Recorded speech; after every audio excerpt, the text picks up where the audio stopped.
Hello guys! Hello! Capricorn, welcome dito sa aking channel, Capricorn. Alamin natin kung anong messages, vibration, gabay, energy para sa inyong lahat. At ay general love and relationship reading para sa lahat ng Capricorn. July to December 2024.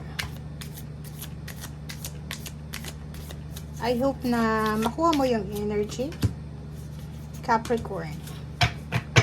In a relationship ka man or single, may asawa. Okay. First card natin is Dragonfly. The second is Sword, the Sword, and the Rose. Okay. Sinasabi ng Barasser dito, Capricorn, na posibleng may revelation. Maraming clarity, may freedom na mararamdaman ka. And sinasabi ng Barasser dito na posibleng, kasi clarity to pareho eh. The Sword and the Rose, the Dragonfly, clarity siya. May clarity, katotohanan, revelation, protection, power, may healing. So, finding out, ganun din ito, revelation. So, pwedeng malaman mo, if ever man na may mga nililihim sa'yo, ang karelasyon mo, pwedeng malaman mo na kung ano yung nililihim niya from July to December. Or siguro may realization ka dito na may isip na etong taong ito ay hindi ko pala talaga siya gusto. Or parang yun, maraming pagkakataon sa second half ng 2024 na makalaya ka sa kung ano man to na stagnation or mga relationship na hindi mo na-realize sa kasalukuyan. Okay? So, yun. Ang daming katotohanan.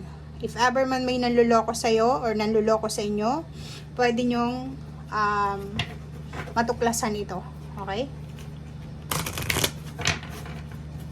Or pwedeng nakikita natin dito sa baraha na may aamin. May aamin na etong ikaw ay gusto nila or kung ano man tong aaminin nila sa'yo, makakatulong to para sa'yo. Okay? So, yun. Opportunity, bravery. So, nakikita natin dito, Capricorn, na mahirap talaga. Ina-anticipate ka ng, parang binibigyan ka ng point of view ng ating barahan na ihanda mo yung sarili mo. Ihanda mo yung sarili mo kasi mahirap mahirap tanggapin yung mga pagbabago. Or pwedeng yung person mo, siya yung makikipaghiwalay sa'yo, or ikaw mismo ito, nagsawa ka na, or ayaw mo na, or siya nagsawa na siya. Pero, etong kung ano man itong clarity na ito na mangyayari sa'yo, is hindi siya masama, kasi oportunidad mo siya para makawala ka, magkaroon ka ng freedom, ng power, and maka-expand ka. 'Di ba? Kasi, for example, may kalibin partner ka, naghiwalay kayo, marami ka pang makikita sa labas ng comfort zone mo. O, 'di ba? Lalo kung yung kalibin mo is masyado siyang silosa. So, nakikita natin dito na medyo magliliwanag kung ano man dito na madilim na situation mo, lalo na sa usaping relationship.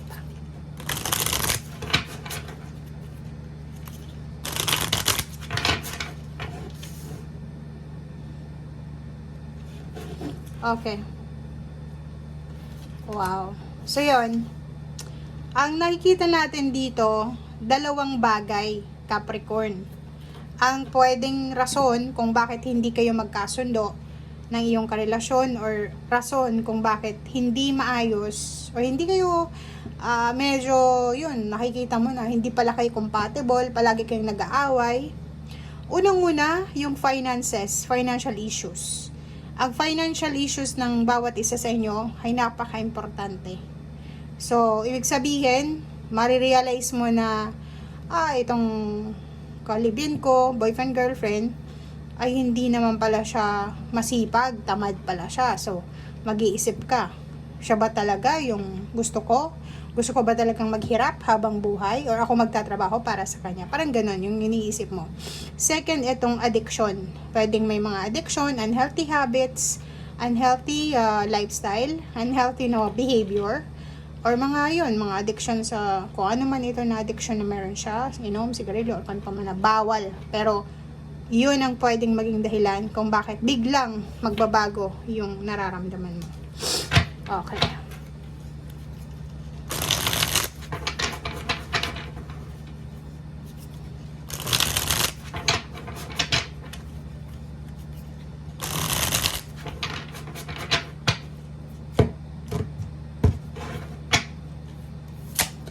Okay, first card sa fourth deck is, wow, resonated siya dito. Kasi ang dami-dami mong impormasyon na makukuha. Like, mga good news. Or siguro for the past few years or months, hindi mo masyadong nakikita na etong taong itong karelasyon mo is hindi naman talaga siya yung ideal person mo. Ideal relationship.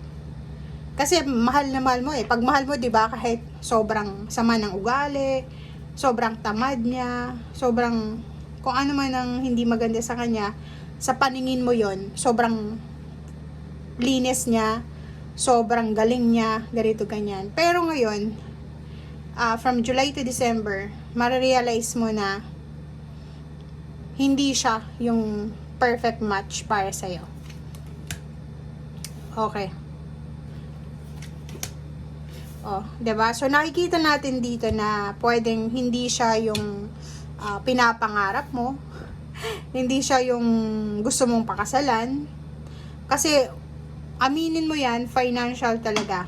Financial and mga addiction, codependency, yun yung rason kung bakit ka magbabago ng iyong emosyon. So nakikita ko sa'yo dito, hindi mo nakikita na siya ang pakakasalan mo, hindi mo nakikita na magiging peaceful yung relationship nyo pag kayo na ay kasal or mag-asawa na. Hindi mo nakikita yung excitement, hindi ka excited eh, parang ganun ang nakikita natin. But mayroon din dito ang Capricorn na siguro nagpaplano na silang magpakasal. Nandun na yung excitement, nandun na yung plano. Pero may problema sila. Yun, pera. Kailangan nilang mag-ipon muna ng pera bago magpakasal. 'di ba? Kita mo? So kung makikita mo dito, sinasabi ng bara sa'yo dito na nakapag-desisyon ka na unahin mo muna yung financial issues, yung financial needs mo, bago ka mag-focus sa kasal or sa kung ano man yan, relationship, commitment, partnership. Okay? So, yan guys ang nakikita natin. Maraming salamat. See you again. Bye!